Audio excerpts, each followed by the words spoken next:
What does it take for us to build workplaces and a world that is fit for the future? A question that plagues many a leader and many an organization. How do we learn from our experiences? Are we shaping ourselves and our workplaces to be fit for the future? What does it take to invest in people and nurture success?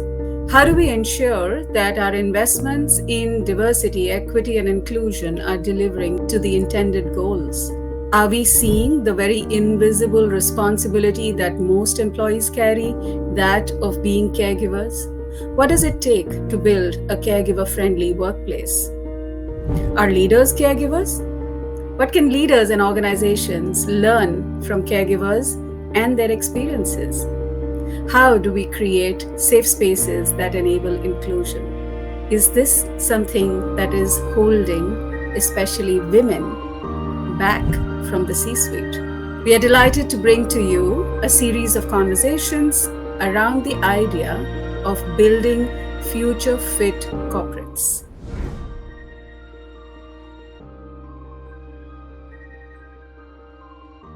It is my absolute pleasure to welcome Gopika Kapoor for this conversation today. Gopika is a diversity and equity inclusion evangelist and consultant. She is a writer and an autism consultant. She will tell us what that means. She has a master's in journalism from Northeastern University, Boston, and a BA from St. Xavier's College, Mumbai. She's the author of the best-selling books Spiritual Parenting, Spiritual Pregnancy, Spiritual Relationships, and Spiritual Success, published by Hay House, India. Gopika has written for a number of leading publications and has been consulted on various communication initiatives with national and international NGOs. She's been awarded the Young FICCI Ladies Organization Women Achievers Award for exemplary writing. We all know how hard good writing can be. When her son Veer, then aged 3, was diagnosed with autism, Gopika decided that she would do whatever it took to help him and other children with autism learn and reach their potential. Gopika started working within the Autism Intervention Team at Ummeed Child Development Center, an NGO working with children with developmental disabilities. Starting out as a junior therapist, Gopika rose to lead therapist and master trainer for 10 years and has provided therapy to over 400 families and also conducted over 100 training sessions on a variety of aspects of autism and its management in Mumbai, Delhi, Goa, Gujarat, and Bangladesh. She coordinated and conducted the WHO Caregiver Skills Training Program, pre-pilot and pilot sessions across 3 sites in Mumbai. Gopika has left Ummeed in 2020 to write Beyond the Blue, a realistic positive book for parents of children with autism that includes her personal experiences of dealing with the condition as well as varied ways to include the participation of the child with autism within the society and to care for one's own mental health. To help other parents on this journey, she consults with them individually to help them accept the diagnosis, find the best therapy, and plan for their child. Answer questions on schooling, leisure, and social activities, puberty and adolescence, and serve as a source of support for them. It has been my pleasure to interact with Gopika on so many occasions, and I have learned so much. I get overwhelmed when I read your description, Gopika. Welcome. Thank you so much, Bhavana. The pleasure is mine as well, and it's been wonderful interacting with you as well on so many occasions, and I'm looking forward to many, many more. So thank you so much for having me here. Let's start with your take on the topic. What do you think is important for organizations and corporates to look at from your point of view? I think as we go into the future and come out of COVID, as we're looking at new workspaces, and you're absolutely right, DEI has become kind of the buzzword, and people are looking at DEI as more than just employing women. Unfortunately, that is something which is has to still become. I mean, women unfortunately still have to fall under a DEI kind of initiative. It should not be. I think it's something which should be just taken for granted. But again, that is something which is looked at as one of the umbrellas which come under DEI. But I think people are now slowly starting to look beyond that, to look at and LGBTQI plus individuals as well as people with disabilities.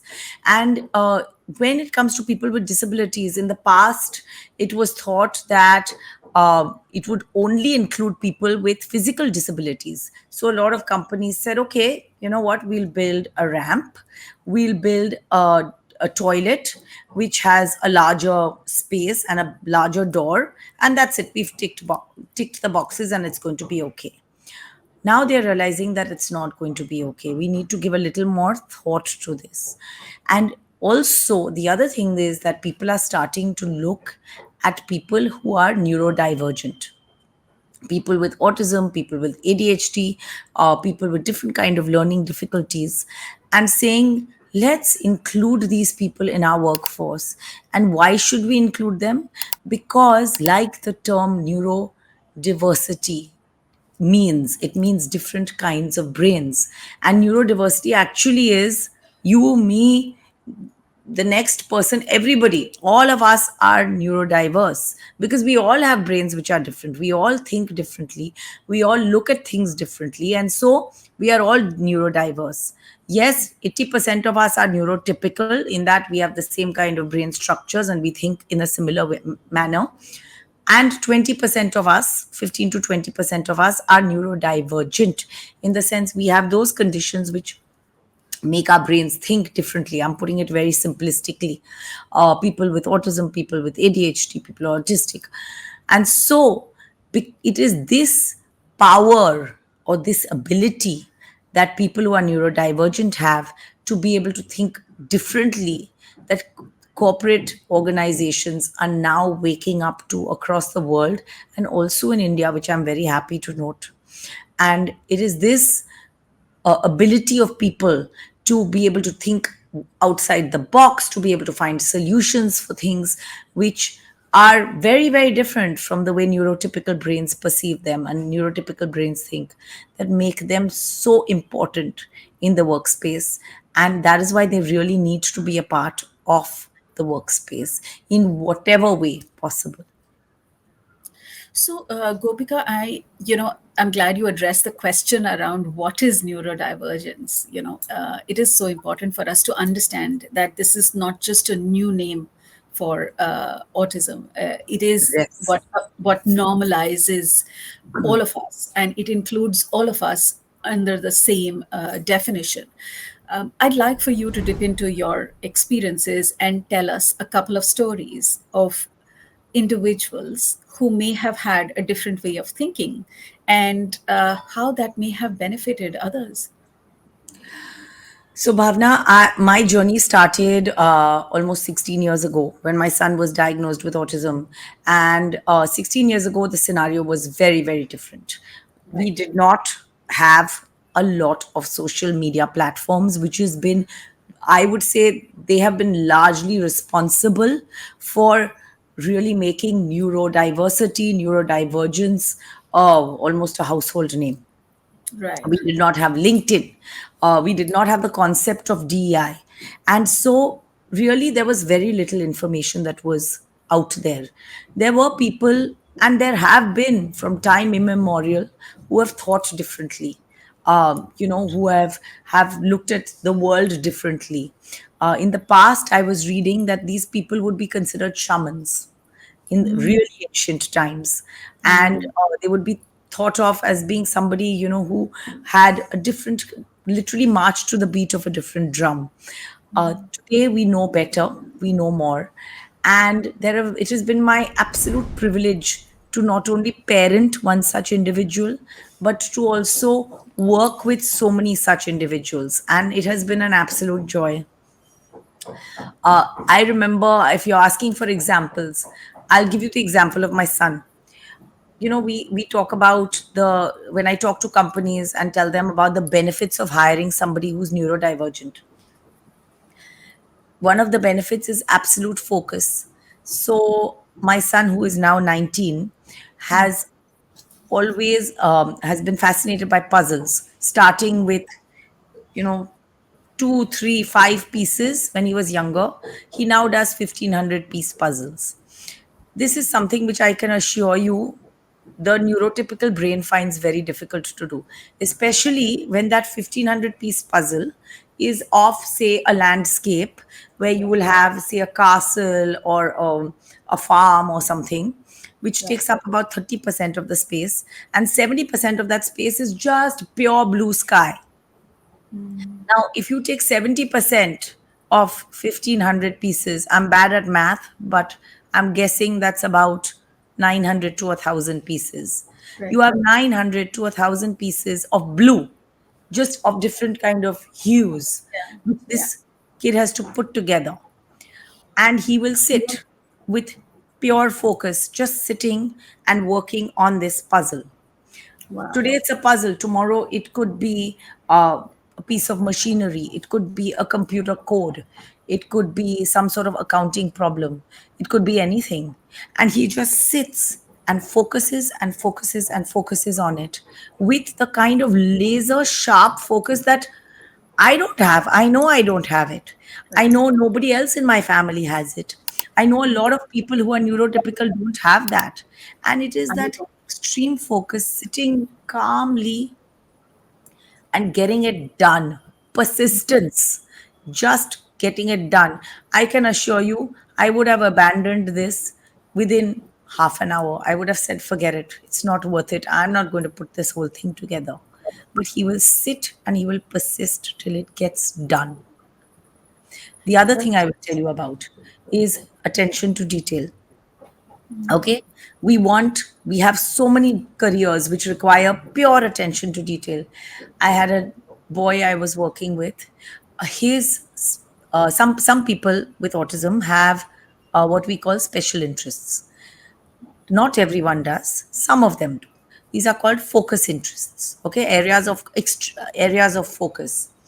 And this boy's focused interest was trains. He also was very interested in drawing and making these trains. So his mother would tell me, every time I have a toothpaste box and I throw it away, he takes it out of the dustbin and he makes a train out of it. Over time, his mom taught him to channel that from the toothpaste box. She taught him to use Photoshop on the computer. He would draw using Photoshop in detail every single bogie, every single feature of a particular train in such great detail, down to the number of windows or the number of grills on the windows or whatever details of the carriage or the engine or whatever it was. He started making 3D drawings like this, okay, with absolute detail and focusing on every little aspect. These are things which the neurotypical brain maybe can do using some sort of technology, but can they really do that kind of focused detail? Can they give so much focused attention? I have a neurotypical brain. I know I cannot. I cannot do this kind of focused work at all. And this is really such an amazing gift.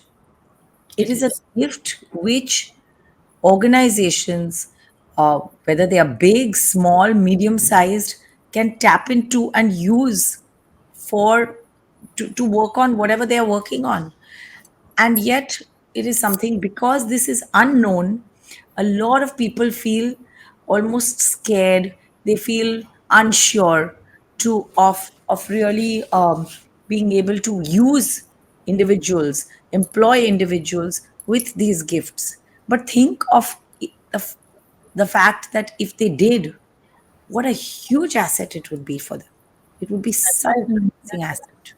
Absolutely, and I think perhaps there is a case there for organizations to rethink how how work is designed and how one hires.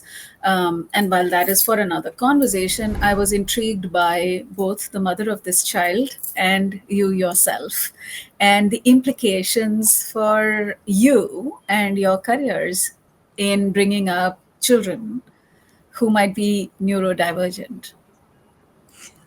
So, if you look around the world at organizations centered on disability, at people who, a lot of people who have started neurodiversity at work programs or autism at work programs or dyslexia at work programs across the world, you will find that they have been started by a parent, usually. Um, in a lot of cases, mothers, Yes. in some cases, fathers, kudos to them. But they have been started usually by parents because they have got a vested interest in this.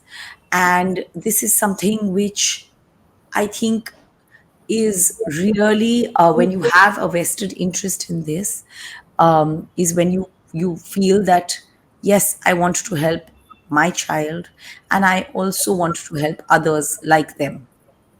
And so you really look beyond your little space and want to create a better future for all individuals, Right.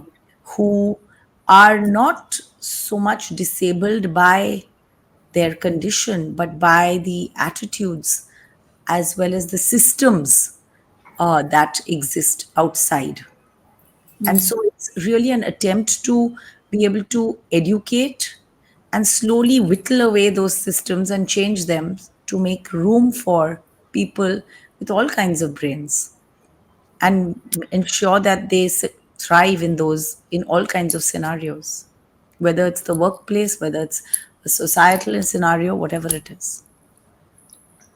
True that. And Gopika, what I'd like for you to do is also think about all the 400 plus mothers or parents that you may have interacted with.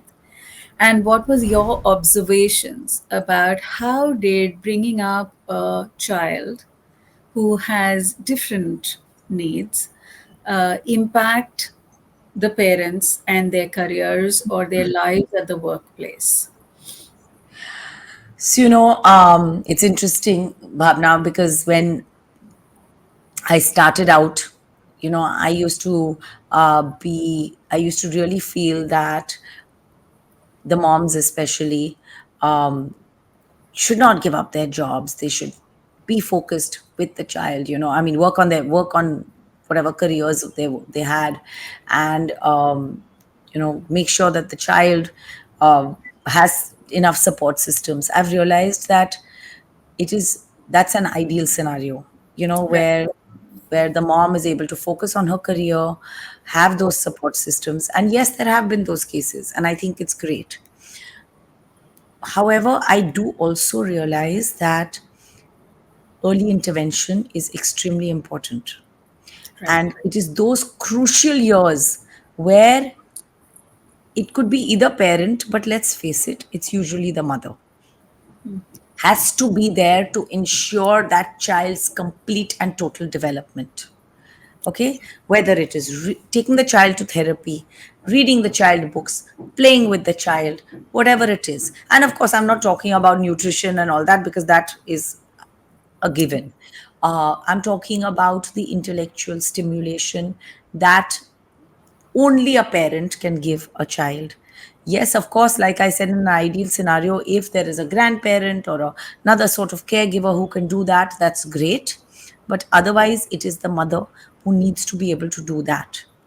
Right. What is actually extremely essential, and I was at a seminar yesterday where people were talking about this and saying that, India is doing great in terms of education for women, women entering the workforce, it's all fantastic. But then most women take a break. Yeah. Okay, there is marriage, there is motherhood, and this hugely impacts careers. That's So right. while systems exist to educate women and enable them to enter the workforce, we've got it all covered. But because a lot of women take a break, what happens after? We need to be able to ensure systems to ensure that these women can come back, and come back not at some sort of any sort of job, but come back to a job which is worthy of what they have to offer, Right. all their education, all their experience. And let me tell you something, motherhood prepares you for pretty much anything. Okay, I know people think in the corporate world that, okay, you've not got the experience. It prepares you for, you are adaptable, you are patient, you can make the best of any situation, you can think on your feet, you've got all the skills you need are, are there, and motherhood teaches you that. Now add to that mix parenting a child who is neurodivergent. Okay. Right. Wow, look at the skills that you have. It's amazing. You have been able to garner all those skills. Right. If a corporate organization can enable women to come back as parents of, as mothers of neurodivergent children, and create spaces for that and support them, it would be absolutely fantastic. I know it's happening in some cases, but So, it is that space that right. organizations can create which would really enable women to enter the workforce again. Right. So, what you're saying is that it is absolutely essential that women take a step back as mothers to be able to support their children in their early stages, and because there is a certain quality of intervention required, Yeah, which only the mother can do. How long does that last usually? You think that is about 3, 5, 7 years? I think it depends from child to child. Of course. As long as um, the mother has found a safe space. So I'll tell you, for me, personally, okay, it lasted till I found a school where I was not scared that my son would get thrown out of. Right. Because even in the first special school that he went to, I had that fear that, oh my God, they're going to ask us to leave.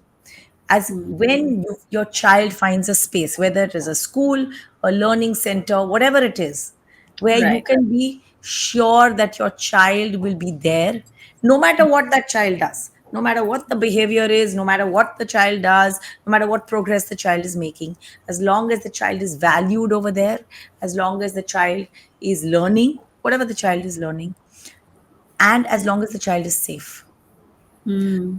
these three conditions are met, and you feel, it's almost like I remember feeling that sense of such tremendous relief, Right. thinking, wow, okay, he's there, he's safe, he's valued. They're not going to give me a call and say, Mrs. Kapoor, you better come, and he's done this. When you feel that sense of relief, I remember I could increase my work hours at work. I could take on more responsibility. I could assume managerial positions. This is all the things that I could do. It enabled me to do all these things when So I had maybe that support system. So maybe it merits for organizations to invest in such schools and Oh, create yeah. such schools It and would be. create these, these working opportunities for people to set up these schools so that all the mothers who have probably invested 2 or 3 years find these local schools and can contribute to their area of interest, whatever that might be, whether it is technology or marketing or writing, right? That would be Maybe fantastic. just, maybe we just don't have enough such schools, right? Excuse me. Yeah, absolutely. I agree with you. I totally agree with you. Yeah. I think that would be the, it would be a utopian dream. Yes. Yes. And I think what we are trying to do is we're trying to have these conversations to be able to understand what is it that organizations can do. Sometimes organizations can do some work within their realm, build the organization culture or build leaders or hire certain people. And sometimes organizations have the power to influence society through their CSR initiatives Yes. and through their influence in industry, to be able to say, you know what, we will invest in such a school because such a school enables more talent to be available for us, right? Absolutely. That's an incredible insight, Gopika. What is your experience about individuals who choose to take careers in such schools or NGOs like Umeed or similar? Are they also predominantly mothers? Yes and no. There are a large share of mothers, um, because again, the first thing is that you're obviously interested and invested in the cause, so Right, that is a given. Also, I think for a lot of people, you want to do something, you want right, to make that change. For me, I did. However, I think something that is very important over here, I had all the supports. Okay. I had family support, which was right, very important. I had financial support. So again, a lot of these NGOs may not necessarily pay as much as a corporate organization. And right, so, but for me, it was a question of, at that point of time, to be able to contribute, without thinking about the finances. And I had the privilege of being able to do that.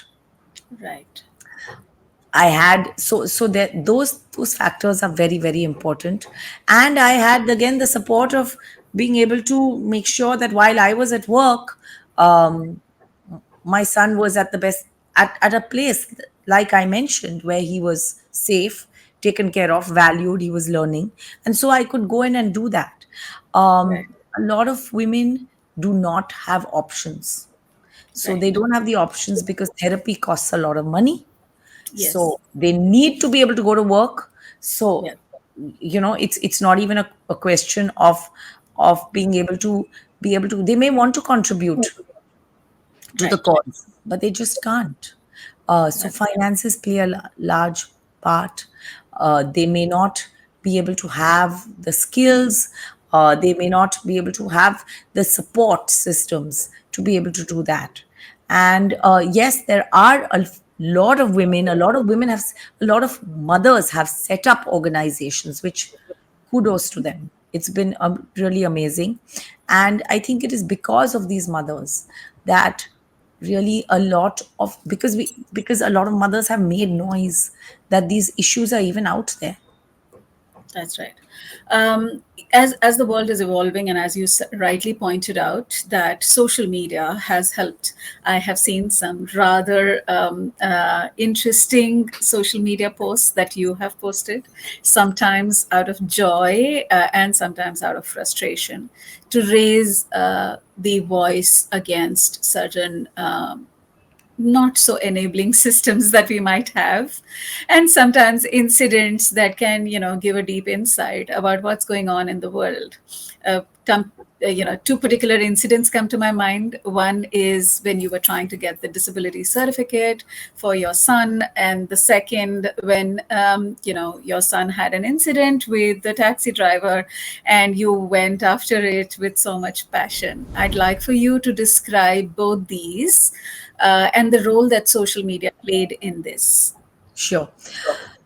So actually, there were three. One was also when I had to get my son's NIOS mark sheet, That's marks changed. That was a 6 month long process. What happened was that he was failed at his exam. He didn't have a writer. I thought, great, I'm going to let him write the paper himself. And so we didn't apply for a writer, and they failed him. And that's ridiculous because he has grace marks, and it took 6 months for me to run around, get the certificate.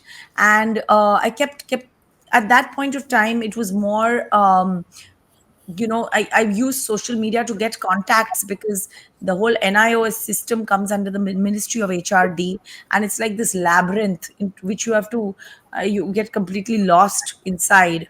And so just getting contacts, getting email addresses, getting phone numbers, and people were amazing. I mean, they were just fantastic. They dug out phone numbers, they dug out email addresses, they said, go here, go there. And it was really fantastic. The second incident was when my son got conned out of 700 rupees by a taxi driver. He should have paid 40 rupees, but he got conned out of 700. And I needed to do something about this. And so I approached the taximen's union chairperson, who is this guy called Mr. Quadros in Mumbai. And I told him, I said, can I come and do a talk for your drivers? And he said, no, you can't. So I said, okay, can I at least give a leaflet?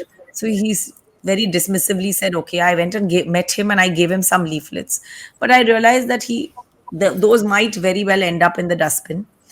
And so I decided that, okay, if he's not going to do anything, I'm going to do it myself. And so I got a whole bunch of leaflets printed up, and also put this up on social media, and just giving very basic information about autism in English, Hindi, and Marathi. So I had three columns, very simply made on Word, nothing fancy, just saying this is what autism is, this is what it looks like. If you find somebody in your cab with autism, please do this. Simply things like talk slowly, point to the meter, when the fare is shown up, and don't do these things, like please don't cheat them. Which, I mean, honestly, it's like somebody pointed out when I put it on social media, that really, do you need to tell people to not cheat other people? Like, come on, isn't Yeah. that a given? But clearly not.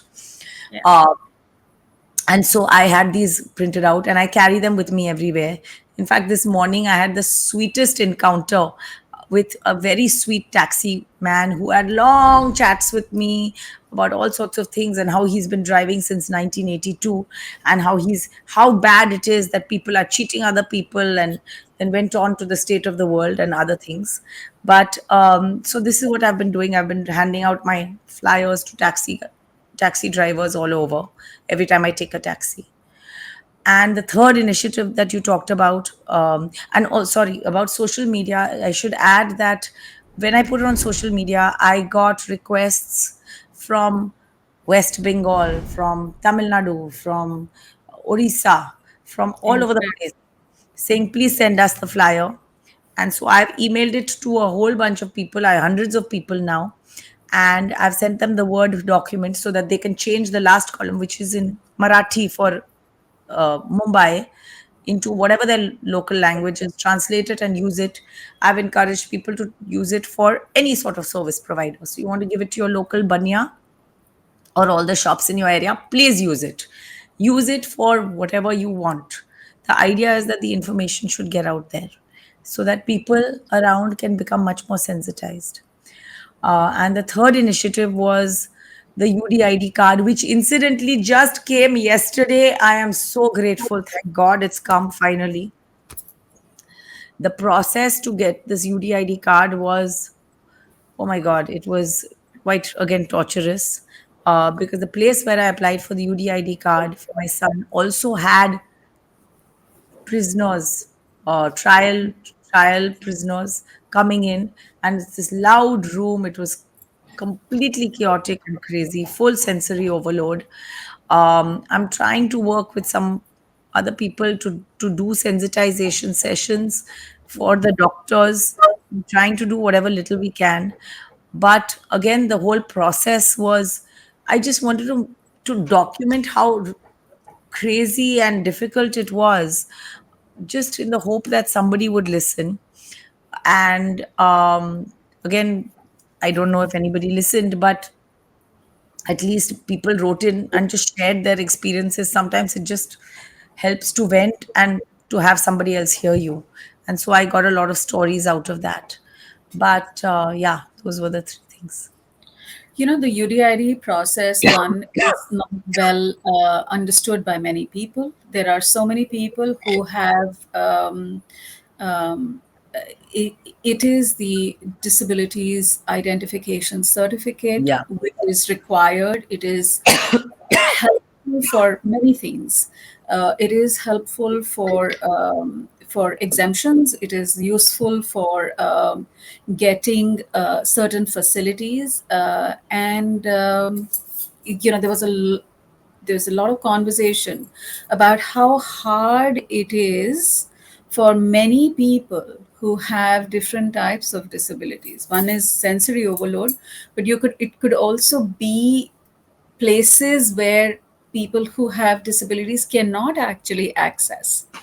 And it is therefore very important that we have some kind of advocacy to sensitize the powers that be, that how could this UDID process be made easier for the people who really need it. And many times their caregivers are dependent, are doing the running around, and having to leave work.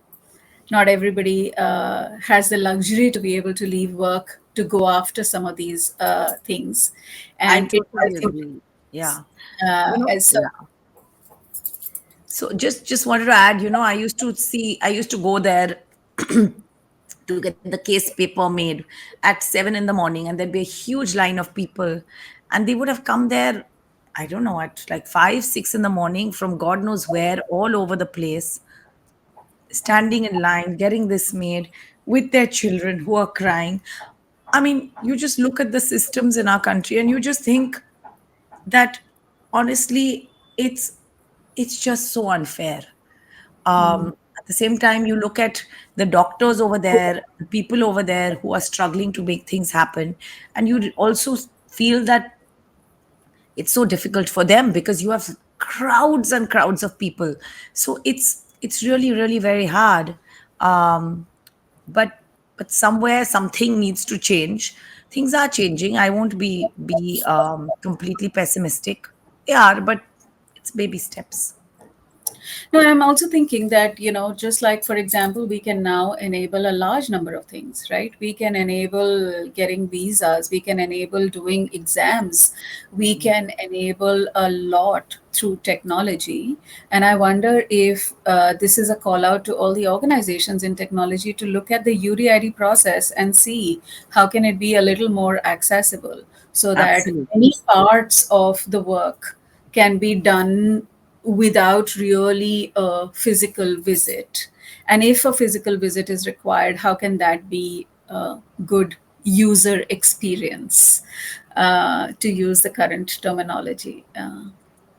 Thank you for saying that. I was wondering, what do you think is the role that organizations can play in terms of enabling technology or giving access to technology to caregivers as they navigate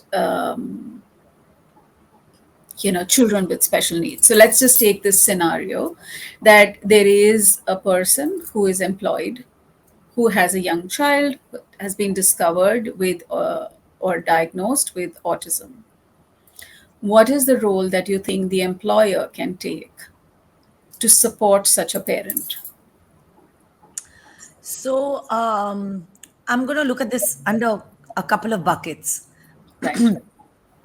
The first thing is that when that person, so we start from the beginning. Say a person's child has been diagnosed with autism, and we know that there's huge stigma Yes. associated with this. So I think straight off, making it known, whether through webinars, sensitization webinars, or whatever it is, that this is a safe space.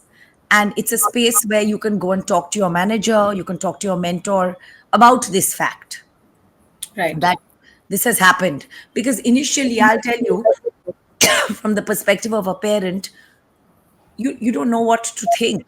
And just Right. having somebody whom you can talk to, having Right. somebody who you can Right. confide in. So creating that safe space. Secondly, making counseling available, whether you want to make it available within the organization, or whether you want to have a list of counselors whom you can refer this parent to. Right. And again, having this subsidized counseling costs a lot of money. Right. Having this subsidized. Thirdly, you don't know where to go. Okay. Yeah. Where do you go? Who do you access? What therapist do you access? So again, tying up with organizations, maybe like an Umeed or whatever organizations, an Action for Autism in Delhi, or whatever organizations there are, tying up with them so that if within that organization you have an employee whose kid has been diagnosed with autism, this is where you go. You have that clear referral pathway. Go there, be able to access care, again, subsidized care if possible, so that the person knows where to go. Right. When you need to go for therapy, I mean, you work 9 to 5, therapy is also 9 to 5 in Yes. most cases, right? So, how do you take leave? How do you organize that? So, enabling leave, enabling work from home, so that people, as employees come back to work, that hesitancy in asking for leave. I need to take my child to therapy. How do I approach my manager? Creating space, making that conversation not a a stressed out one, but a stress free one. So to be able to approach your manager and say, look, I need to take my child for therapy. And for the manager to not say, oh God, do you really have to do that? But say, yes, sure, please go. Then when you do this on a regular basis, when you need to be available for your child on a regular basis, what is your career path going to look like? If you need to take leave to be able to take your child for therapy or whatever, if there is any other underlying medical condition, how what is it going to look like for you, where you are going to be absent for a certain period of time? Re-looking at that career path, looking at what insurance is available, what can what how can the company support you in being able to apply for insurance? What is the insurance that is available to you? How can you be advised of certain schemes, investment schemes, where you can invest a certain amount, uh, to be able to take care of your child in the future? Making UDID facilities available so that it's easier for you to apply for such things, such as a disability certificate or a UDID card or whatever it is. Right.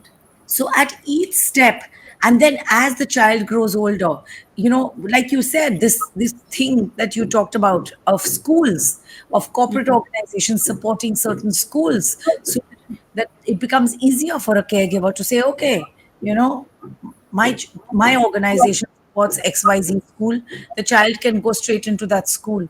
It's fantastic. Looking to be able to create employment as these children grow into adults. Right. How can you create employment services for these people with who are autistic as they grow older? Can you create jobs for them within the organization, so that the person, where we have government organizations, right, where the child takes over from the Yeah. parent. Yeah. So can you create such a thing within the organization, where the person with a disability, the autistic person, is employed within the organization where their parent worked in Right. whatever capacity? So there's Right. really this whole lifelong ability to be able to support a person who is a caregiver Yeah. in an ideal world. Yeah, that's going to get into the contentious space of our organizations, socialistic or are they capitalistic, and what is really the purpose, and that's for a bigger debate. But having said that, I do think that there are some great ideas here in terms of thoughts for organizations to think, because when such facilities are available or when such work is done, it unlocks the potential of many mothers who may have invested many years in supporting their children who are neurodivergent, but they don't need to support them after a point. Thankfully, we can have individuals who become, responsible, self-sufficient adults, and there is huge potential in the mothers who have that life experience, which can be unlocked as incredible talent for organizations, right? When your son is a capable, self-reliant individual working for himself, how about you contributing to an organization? What about that? So, Bhavna, it's something which I am doing already, honestly. Right, And I just wanted to add to your point, about the skills that mothers have. So, we were talking about the skills that parents acquire. I have a friend who used to, of a neurotypical child, who used to run a PTA, literally, was head of the PTA. And I would look at her and say, you are running a corporate organization, because right, what are you doing? You're managing skills, you're creating programs, you're managing egos, people management. My God, it's such a right, huge skill. And yet we look down so much. Oh, she's just with the PTA. But right, what are the skills that go into doing those kind of jobs? right. Not jobs, volunteer positions. That's And so, right. really, the skills that come out of these are tremendous. I think you make a very lovely business case for hiring for competencies and not necessarily past experience.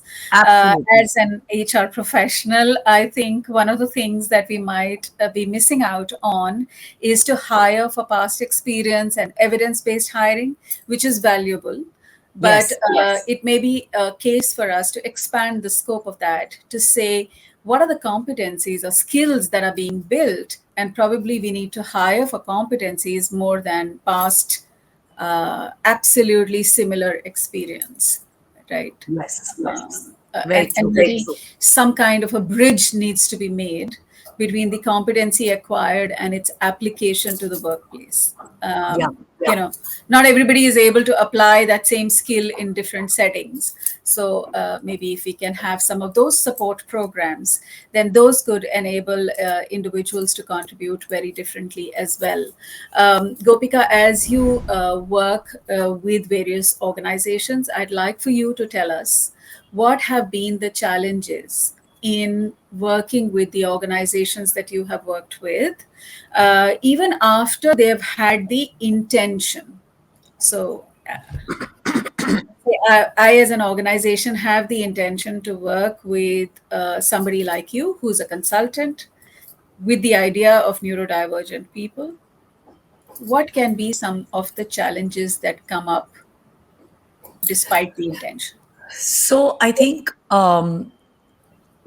very often people go in with great intentions, Right, and then they realize that, uh, th- but what happens is that they want to, they want to make a change, they want to do all these things, um, and then the positions, I would say the major challenge lies in the positions. So sometimes they want to fill a position which requires, like you said, the looking at past experience, they want to say fill a position where for which they require an MBA graduate. They right. want to fill a position for which they want to hire a CA. Mm, Now, when we talk about people who are autistic mm, and who have completed an MBA or a CA, yes, they are there. Um, However, finding those people becomes a challenge. Okay. Also, we are talking about hiring somebody who's got an MBA or a CA who must be about, say, 25 right now. When we look at diagnosis when they were maybe 3 or 5, okay, and we look at this, I'm talking about this in maybe the late 90s, where there was not that much available. And so maybe you have somebody who is neurodivergent, who is an MBA, but who doesn't know it, So again, when there seems to be some sort of a gap between the positions people want to fill and what they're looking for, and also what is available out there. On the other hand, you don't want to hire only people who are for housekeeping or for catering and things like that. So I think organizations need to take a real look at the positions they want to look at in terms of skills that they need, like we talked about, right? Like with my friend who's head of the PTA, what are the skills that she has which will fit into an organization? What are the skills that somebody has? Somebody may have fantastic, say, math skills, or somebody may have fantastic skills in terms of design skills, but they will not have completed that particular CA when it comes to math skills or accountancy skills, where they will not have been able to complete their CA exam, which does not necessarily mean that they don't have the skills. Somebody who's great at coding may not have done their BTech or whatever other degree or their master's in computer science. So, again, the process of hiring, where they are expecting the person to have those certain degrees, which they may not have, which does not mean that they don't have the skills. There is a fantastic organization which was set up in Sweden. It's called Specialiston, set up by a man called Thorkil's son. Thorkil's son is on the spectrum, and Thorkil realized that there are lots of people who are autistic, who have coding skills and software skills, who may not have the education. And so what he does, his ability, so he has kind of created a lab, so to speak, where organizations, he has a bunch of people, autistic people, who are working on coding or whatever kind of software, and organizations either give them work, or else he kind of sends them off into organizations, software organizations, for projects. And it's sort of like a consultancy firm. And so what he does is, how he gets people in and tests them to see if they're good for the organization, is he'll give them Lego, okay, and tell them, okay, create something out of Lego. He'll give them a particular piece of code and say, solve this. So what he's doing is he's checking the skills without expecting them to have the qualifications, or without expecting them to describe what they are doing, which is what a lot of organizations are doing. Right. So I think if organizations can really that this can move to this kind of model, I think they'll be able to find many more people to be able to fill these job roles, than to if they're just looking at those qualifications as are expected in a neurotypical world. So, what I hear you say, to just paraphrase that, is to say that we've had some ways of working, some ways of assessing, and some ways of being able to hire or evaluate whether or not a person is right for us. We need some infrastructure and some capability, both to be able to redefine this selection process, as well as, once the team members are in, to be able to manage.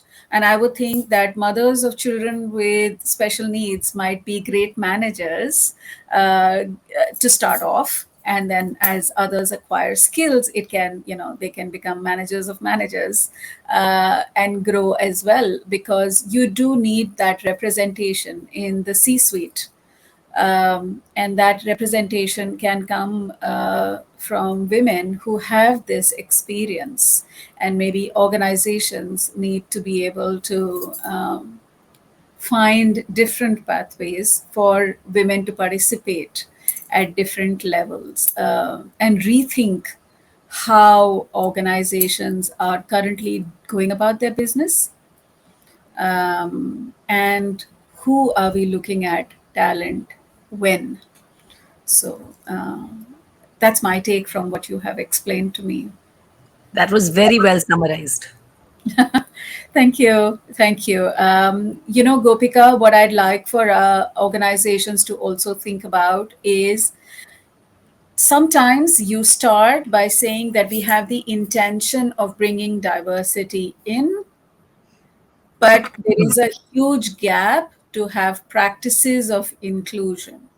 Yes, So the people and the different types of people, whether it is individuals who are neurodivergent or it is mothers and caregivers, they may come in for whatever affirmative action that one may take, but may not be able to grow roots. Yeah. And yeah. may then again fall off, not really giving you the results of the intention why you had the initiative. I Right. agree. I agree. So, could you give some insights about what is it that organizations need to invest in order to ensure that their initiative actually delivers intended results? I think this needs to be very, very thought through. I don't Right. think organizations can jump onto the bandwagon that everybody else is hiring neurodivergent individuals. Come on, let's do it. It has to be thought through very carefully. It Right. has to be done in conjunction with an organization which can support neurodivergent individuals. So you need a job coach, you need tremendous training of your staff, everyone from the CEO to the person who's on housekeeping. Everybody needs to be sensitized because this person is going to be working in the organization. You have to be persistent. You can't say, oh, this is failed, I'm giving up. If one person drops out of the program, you can't just say we're folding up the program because they may drop out. You don't know. You need Right. to be able to have mental health support. You need to be Right. able to support this person through whatever it is. And for people who are neurodivergent, there needs to be a triage between the manager, the employee, and their family. Yeah. Families have to be involved to be able to support this person at home so that they can bring their best self to work. And then when they go home, they need to be able to know what happened at work to be able to manage and help and support them at home. So it has to work like that. And it can't be something that is looked at as a charity exercise. It can't be something that is looked at as, oh, we're doing them a favor. Look at us. We're so great. We're supporting these people. No, they are adding tremendous value. So it has to be something which is the intention has to be right and the culture has to be built around it. So, thank you for saying that. I think what you're saying is take your time, plan for it, do the assessment, think through different aspects of what it impacts, and understand. A large number of leaders may turn around and say, "Oh my God, that's so much work. I mean, Yeah. do it. We really want to do it." And I suppose it is okay if the organization is not ready Yeah. to take a call and say, "We are not ready for this," rather than do a half-hearted effort. Yeah, but even if they are not ready to employ people who are neurodivergent, they can always start with sensitization sessions, always That's start conversations on this. Start by supporting caregivers of people who are neurodivergent. You know, right. start small, start somewhere.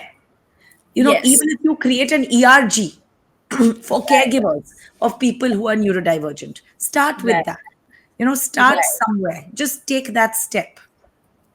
So you're urging organizations to plan for it and take action. Yeah, Take action in line with what your level of readiness is, because a journey of many miles is taken by the first step. Uh, absolutely. and why do you think it is important to undertake this journey?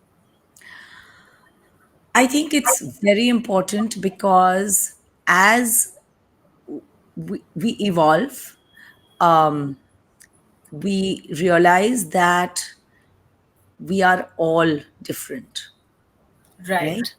Right. And part of human evolution is to accept differences. Um, we've gone from the time when everybody was like thought alike to now we've got different kinds of things. As you can see, the world around us, people express themselves differently. Right. And moreover, there is merit in seeing different points of view. Our world is becoming more and more polarized, and Right. we need to move outwards. We cannot, we've seen the danger of polarization. We are seeing the danger of polarization. And that is why it is up to corporate organizations to take that step to move beyond this polarization and say, you know what, we need to look at the way people think differently and we need to value that. Right. And we need to be able to appreciate that and learn from that. Because if we continue to be polarized, there's a danger that it's like this. I will hire somebody who thinks like me, and so then I will continue to do things the way they are done. But I don't know how it would be to do things differently because I will be hire people who think differently. Absolutely. And I think the key word is evolution. So if I want, I will have to go step a little out of my comfort zone, and interacting with someone who thinks differently from me enables me to step out of my comfort zone. Uh, Absolutely. Maybe even get into the zone of innovation, which every organization so needs. That is such a perfect way for us to bring our conversation today at this point to a close. But always a pleasure talking to you. So glad that you have joined us today. Thank you, Gopika, for everything that you do, for the incredible advocate that you are. And we believe that workplaces of the future, if we need to be future fit corporates, we need to invest in people and we need to nurture success, which is different than how we have been.